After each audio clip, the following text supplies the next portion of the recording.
Jim, thank you very much.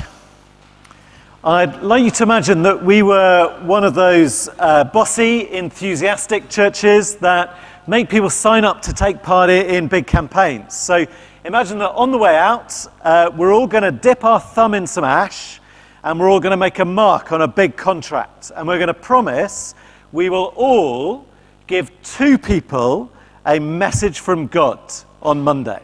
Okay, that's the promises we got. We will all give 2 people a message from God on Monday. Now, we're not going to actually do that. Calm down. It's okay. We don't do things like that. But just imagine, okay?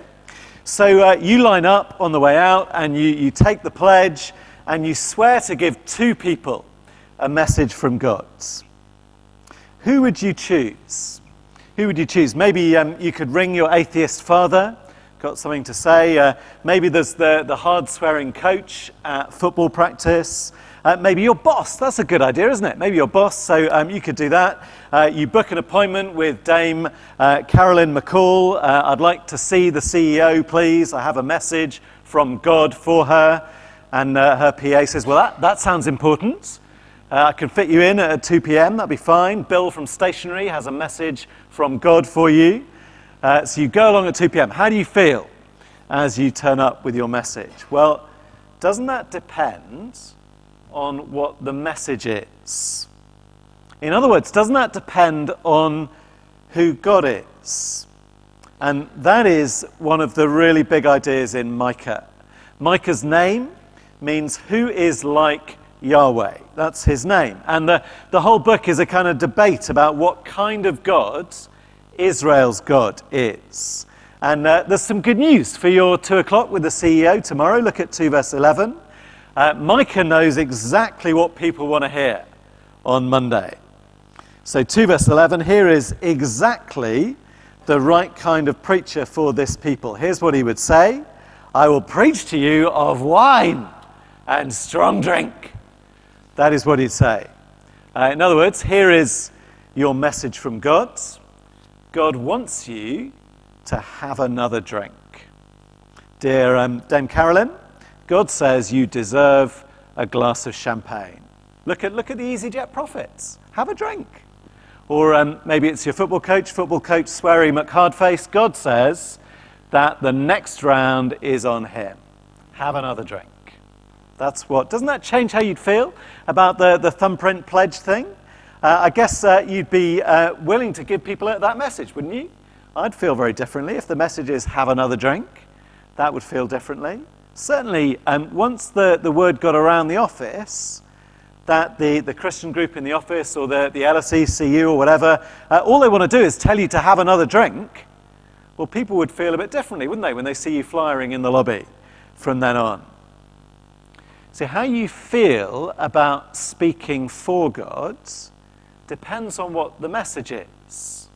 And what the message is depends on who God is. And the context to 2 verse 11 is an argument between Micah and the other preachers in Jerusalem about what the message is. And you can see that in 2 verse 6. I think Jim read it superbly. Micah, he delivers a message from God up to 2 verse 5.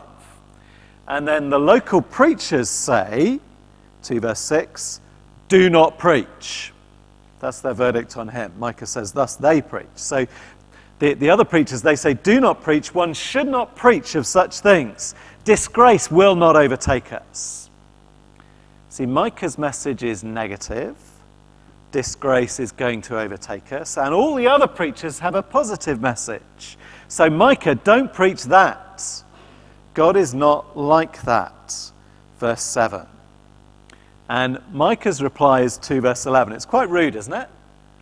Do you know what kind of preacher would be perfect for you? Do you? Best preacher for you? Let me introduce. He's called Father Jack.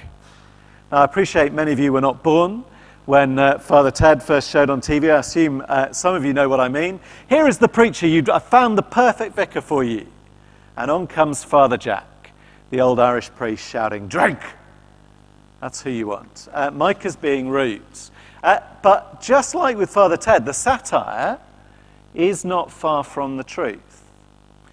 Frank Kelly was the actor who played Father Jack. He died last year, but before that, he was interviewed on RTE, and he said that once he'd done Father Jack, people came up to him from all across Ireland to say, how did you know about our Father Jack? In other words, in church after church in Ireland, there was someone who matched that exaggerated behaviour. The priest you could have a drink with, who propped up the bar and made sure you knew that God wanted you to have another drink, as long as you bought him one as well at the same time. And actually, here in the city, in our denomination, I went to a dinner at the Guildhall recently. It was very nice, and I sat with another vicar either side of an experienced city official, and she had a very surprising evening, because there she was with two vicars, and neither of us got drunk. She said halfway through the chat, I don't know what's going on. What is wrong with you? But the issue here isn't about being drunk or being teetotal. It's about what God is like and whether believers should say what God is really like. Whether the people who carry messages from God should speak them in full or edit them until they are acceptable. Could your God ask you to carry a message about disgrace? And would you pass it on if he did? How bad would things need to be in our world before your God would be allowed to say that he wasn't happy? Or more challengingly for me, if we ask the non-Christian people who know me well to describe my God, what would they say he was like? What is his message to them, do they think, from what I've passed on? Now, Micah had to think about all this because of a crisis that he lived through, which makes his book very, very useful to us. Micah did hard thinking about God and his message in the middle of the kind of crisis where you cannot hide behind half-truths. So we're introducing the book this week, so I'm afraid we're going to do another 10 minutes on the background. I think that is fun, but you may not. But here we go, 10 minutes on background before we then look at our reading for the last 15. So if you want to place Micah in the Bible story, then just think of him as budget Isaiah. Okay, that's the best way to think about it. He's an exact contemporary. He's speaking in the same town. They even trade some material. I like to think Isaiah stole it from Micah, which makes Isaiah budget Micah, but who knows? And 1 verse 1 tells you that he preached in the days of Jotham, Ahaz, and Hezekiah, and he preached about Samaria and Jerusalem. And in the Bible, you miss so much if you glaze over every time you see a name or a place that you don't recognize, and you kind of assume it doesn't matter and keep reading. Jotham gives us a start date. When Micah started preaching, the old kingdom of Israel, it has 2 capital cities, and both of them are big and successful. There's a map on the handout.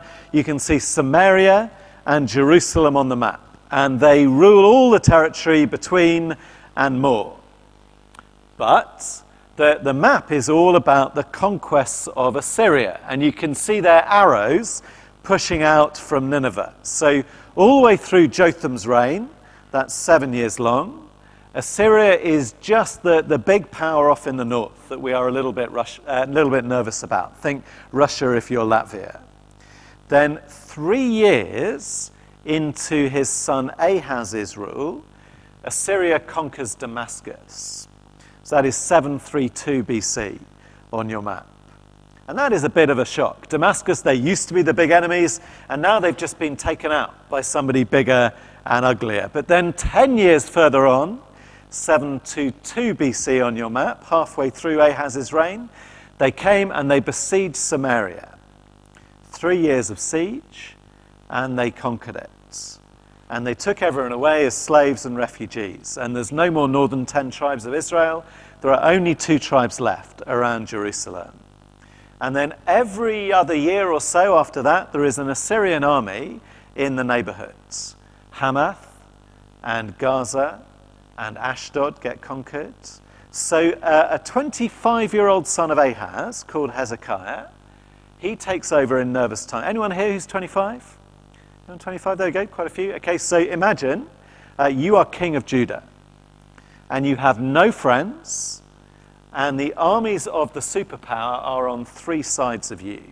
And in 701 BC, date on your map, when you are 39, the worst happens. And Assyria invades and conquers all the towns of Judah one by one. And that is the list in verses 10 to 16 of chapter 1. Gath is a Philistine town, but after that, they're all the kind of boring minor towns near the capital. Okay, so Micah's hometown is there, verse 14. Moresheth, that's one of them. So it's like, Dorking and Basildon and Basingstoke and Harlow. Did you hear? Harlow was invaded today. It won't be long now. I wonder if London is next. Or they've taken Heathrow, they've reopened the runways, and they've crossed the river at Richmond. And I wonder how long until you cannot get in or out of London anymore. And we're a visual culture, aren't we? So you want to see pictures. And happily for us, Emperor Sennacherib, who did all this of Assyria, he had pictures chiseled onto stone slabs 6 feet high. And I recommend sometime in the next 4 weeks, go to the British Museum and have a look at them. Ask to see the pictures of the siege of Lachish. And you can watch 1 verse 13 coming true in kind of full picture. Do you see the crisis that Micah lived through? The book, it comes in 3 sections, and each one comes with an urgent command. Listen, hear. So 1 verse 2, hear, you peoples, or pay attention, O earth. Next section, turn to 3 verse 1.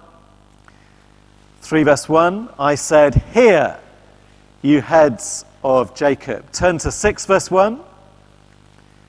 Hear what the Lord says. 6 verse 2, hear, you mountains. 3 sections, each of them with something urgent to say, and each section moves the history on a few years further.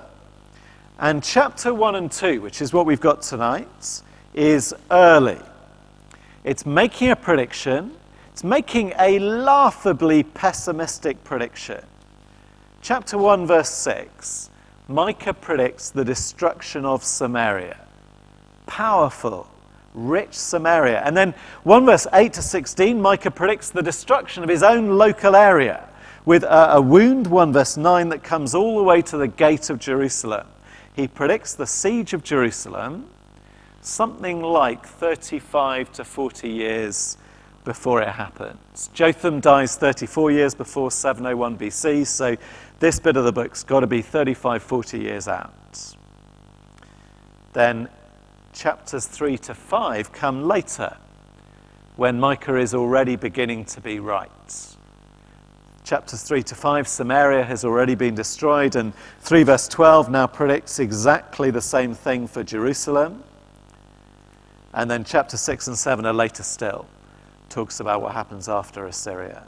And as Jamie said, it'd be great to read the whole book a few times if you can, but think of those divisions. Think chapters 1 and 2, while everything is fine, and Micah is just the nutcase on the bridge talking about disaster. Chapters 3 to 5, when we are very worried, and it's really just Jerusalem left. Chapters 6 and 7, right at the end, after all that's been resolved. And in each section, there is a half about judgment and a half about salvation. And I'll give you those references next week when we don't have a map on half the handout. But chapters 1 and 2 for this week, it is 93% judgment and only 2 verses of salvation, 2 verse 12 and 2 verse 13. And do you see why Micah is having an argument with the other preachers? We're 35 years out from the siege of Jerusalem. We're 13 years away from the siege of Samaria. Damascus is still holding out. And Micah comes along and says, chapter 1, death and nakedness and shame and lamentation and disaster and conquest in Dorking and Basildon and Basingstoke and Harlow and Heathrow and London. So come with me to 2 verses 1 to 5. And our first point, as Micah explains why that would happen, what kind of God would bring disaster? And the main headline is point 1, that God judges fairly. God judges fairly. We're not on the big world map anymore in 2 verse 1. We have zoomed in by drone into somebody's bedroom. It's still dark, and he is lying on his bed, and he is thinking. 2 verse 1. Woe to those who devise wickedness and work evil on their beds. So he's running through the day that he's going to have. He's planning every move, and all of them are evil. It says, when the morning dawns, they perform it. Yeah, you love it, don't you, when a plan comes together. So you ask him, what are you planning? Here it is. Here I'm going to do it. You say, why do you do it? Answer, because I can. Because it is in the power of their hands. And Micah, he could have chosen different examples of evil, but the example he chooses is about shady property deals. Verse 2, they covet fields and seize them. You've probably heard, haven't you, the joke about the seafood diet, where you see food and then you eat it. Well, this is the sea fields approach to property investment, where you see somebody's fields, so you steal it. Or you see a house and you take it away. And we're not talking about sharp bidding and careful speculation here. They oppress a man and his house. These are powerful people who have the system on their side. They probably do have a team of heavies and bodyguards, but I think these are barristers, not bandits. The houses, they get taken away in courts. That's the implication of verse 5. These wicked men, they used to have lots and lots of people who were willing to cast the line by lot in the assembly of the Lord. They used to have a paid man at every single stage of the land law process. They oppress a man and his house, a man and his inheritance. And inheritance makes us think of some aristocrat losing his big house, but that's not right. Judah, it was largely a subsistence farming economy. And it was supposed to be a place where everybody was equal, because each family had a piece of land to farm. And that land was theirs forever. God said so. That is your piece of the promised land. So our man in verse 1, well, he lies on his bed, and you wonder which person is going to lose their farm today. You wonder which bit of land he's decided to steal today. And as soon as it gets light, well, there's no one to stop him. And Mrs. Jones and the kids, they are going to be beggars on the side of the road by this evening. No house, no land, so no food, and no secure place in the people of God anymore. 2 verse 8, 2 verse 9, put a bit more detail on it.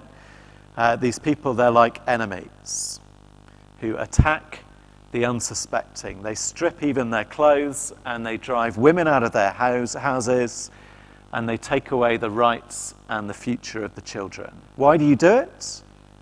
I do it because I can, and there is nobody to stop me. Well, who's going to stop him? Answer, God. God is.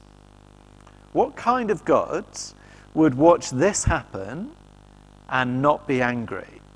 His people driven off their land, their futures stolen, and their children starving. What kind of God wouldn't care about that? And the emphasis in verses 3 to 5 is on exact fairness.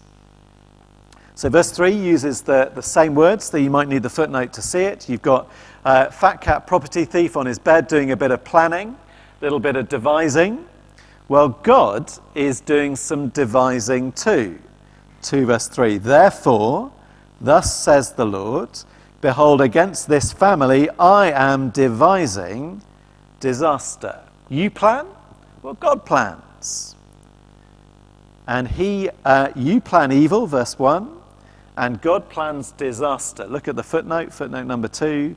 Disaster is the same word as evil. They thought they could get away with it forever. But God sees what they do. And God plans to give them an exact fair match. You plan evil against the weak, God plans evil against you. And verse 3, there is no way out of this. no matter how hard you grease the system. And verse 4, they're going to sing about how you lost your land. You took away fields, verse 2. God will take away your fields, verse 4. And he changes your portion, verse 4. And you have no one to cast the lots, verse 5. 2 key words from when Israel got given a farm each.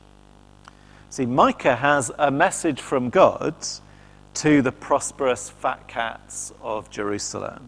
And it matters what Micah's God is like. That is going to determine the message. And Micah's God is the kind of God who sees massive injustice and makes plans to respond entirely fairly. And I said Micah had a negative message, and that the other preachers had a positive message.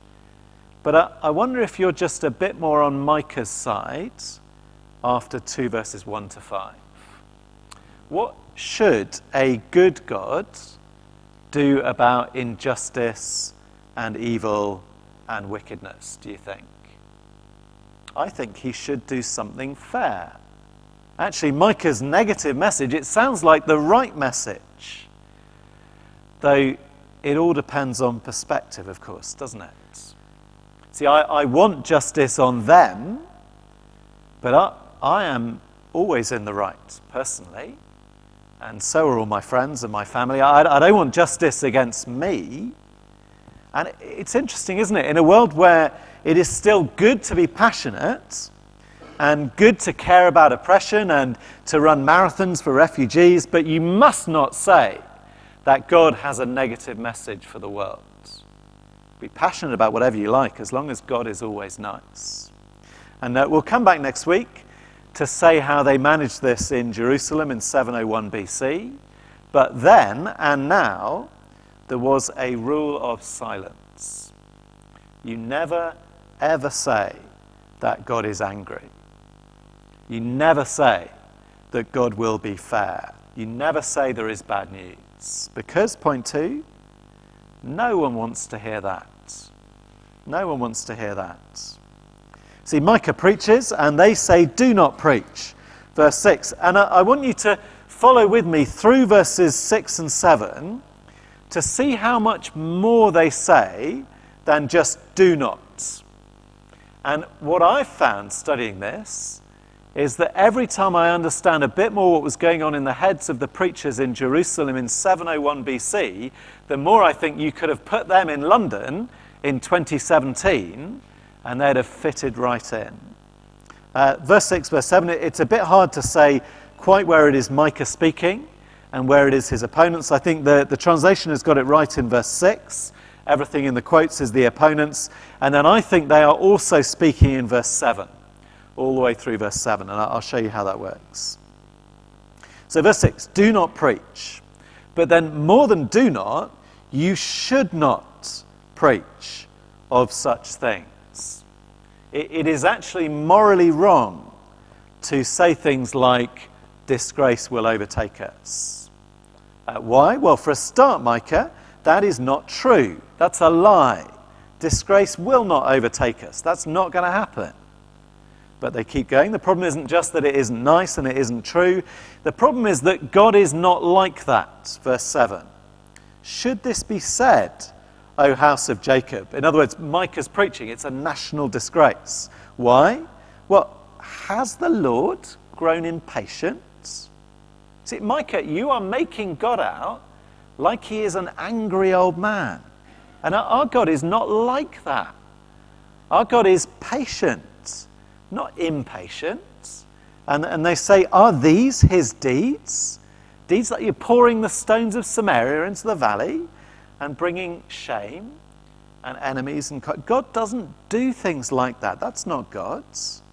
But the problem as well, it's not just that it's not nice and not true and that it misrepresents God. The problem is that it also misrepresents us. That's the last angry sentence in verse 7. This is what God is like. God says, my words do good to him who walks uprightly. That's what God is like. He does good things to good people. And we're good people. So obviously, God will do good to us. So shut up, Micah. Isn't that our culture? talking about an angry God that is immoral and untrue, and it doesn't fit what we're like, it doesn't fit what God's like. We know that's not right. And underneath all of this is a misunderstanding of what God had promised. Just turn to see it in 3 verse 11. Halfway through verse 11 in chapter 3. They lean on the Lord and they say, isn't the Lord in the midst of us? No disaster shall come upon us. But Micah says you're not who you think you are. And verse 8, verse 9, you're not the upright people. You're not the upright people who God does good to. That is the deal. But you are the wicked who God is fair to. And all through their history, God has been capable of judgment and destroying cities. And the promise has never been, live however you like and you'll be fine because God is nice. Though I suspect if you ask my friends, that might be how they describe the gods I believe in, from the impression they've got from me. And you'd think it would be best to know the truth, wouldn't you? Best to hear the truth about God, truth about yourself, but they can't cope with it. They can't cope with the God of 1 verse 1 to 2 verse 5, and if you can't cope with it, then really the only kind of local vicar you'll be happy with is the kind that says, have another drink. And this week's sermon at your church and the next week's sermon until further notice is going to be, whose turn is it at the bar? And God wants you to have another drink, because that is the greatest degree of reality that you'll be able to cope with. And in the time we've got left this morning, I just want to ask, how is the book of Micah going to be applying to us over these 4 weeks? And I don't know how you're feeling after chapter 2. The primary purpose of this book is not for us to go out and examine our property dealings to see if secretly we are the barrister bandit of verse 1. It's also not primarily intended for us to go and campaign for better property laws to protect the weak, though good property laws are good. The primary purpose is to ask, what are we allowed to say about God? What does our culture allow us to say about God? What do we allow ourselves to say? What do our churches allow us to say? Micah's about more than that. He wants to tell us who God really is and what to say. But here at the beginning, what are we allowed to say? And I want to suggest some thinking you might want to do. You might want to start by thinking about what we normally do say. That'd be a good place, wouldn't it, to work out what we're allowed to say? I don't know, maybe you went to help with a youth team somewhere recently. Was the message positive only? Or did it truthfully cover good news and bad news? I'm going to come back week after week to what I think Micah's main message is, which is that salvation only comes after judgment, or salvation only comes alongside judgment. That's the only way it has ever been, and the only way it ever will be with God. There's no need for Jesus to die if God is not the kind of God who is fair to wicked people like us. Or maybe if you were asked to run the Sunday school program at your new church, maybe you're leaving St. Helen's and you've got a new church and they say, please run the Sunday school program, you've got every week for a year. When would you talk about sin? How soon would you? And how often? Is that the kind of God you should ask and tell 7-year-olds about?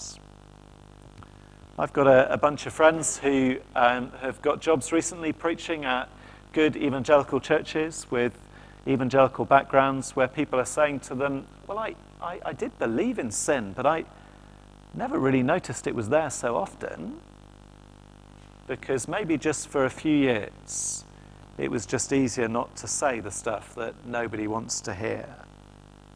And let's not look outside of us here too much. I would have said that we were committed here to saying whatever God says on the pages of the Bible, but do you remember in January when our friend Richard Cokin came to preach, and he used the word hell from the front of the church, and he and I were standing down the front. He used the word hell as if it was real and God meant it, and I could feel the room twitch from the front from where I was standing.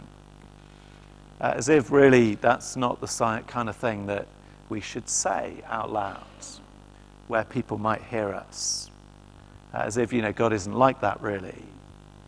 And actually the drunken clergyman at the city dinner trying to fit in, I think in some ways is just more honest than I am.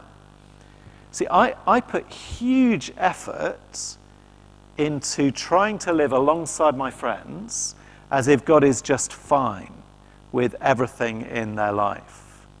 I remember in the days back when you had to actually go and meet your friends rather than see them on Facebook, the only place you could meet them was in the pub. So as a 19-year-old, the main kind of decisions were about how much you would drink. And I worked out as a 19-year-old Christian that one glass of whiskey only had half as much alcohol in it as a pint of beer, but that my friends thought I was drinking twice as much as them if they saw me holding a whiskey. And if I kind of held it for a long time, they thought I'd had several, and that was great. So I could stay sober and keep God's rules, but give the impression that Christians were all about have another drink. Your life is fine. God's okay with whatever you do. And it's not that you have to ruin every party you ever get invited to, but I just don't think that is the danger for most of us. The danger is that they say, do not preach. God is not like that. And we say, oh, all right, okay. I never really wanted to say all that anyway. That's lovely, fine. I'll back off. And next week, we're going to see how we have been silenced and how unkind we are to be silenced. I just want to end tonight with 2 verses. The first 2 verses and the last 2 verses in the section. So who is a God like Yahweh? Well, he is the kind of God, verse 4, who melts mountains when he visits, and the kind of God who will be a witness against us and our sin, to 1 verse 5. That's the kind of God he is. But he is also, 2 verse 12, the kind of God who rescues his people and gathers them like sheep and goes ahead of them like a wonderful king, 2 verse 13. That is the real God you believe in, if you believe in the God of the Bible. Melts mountains and cares about sin, but rescues his people and gathers them in. Well, we're not going to make you stick your thumb on anything, but do you have a message from God for anyone tomorrow? And will the message you give them match the God you really believe in? Let me lead us in prayer.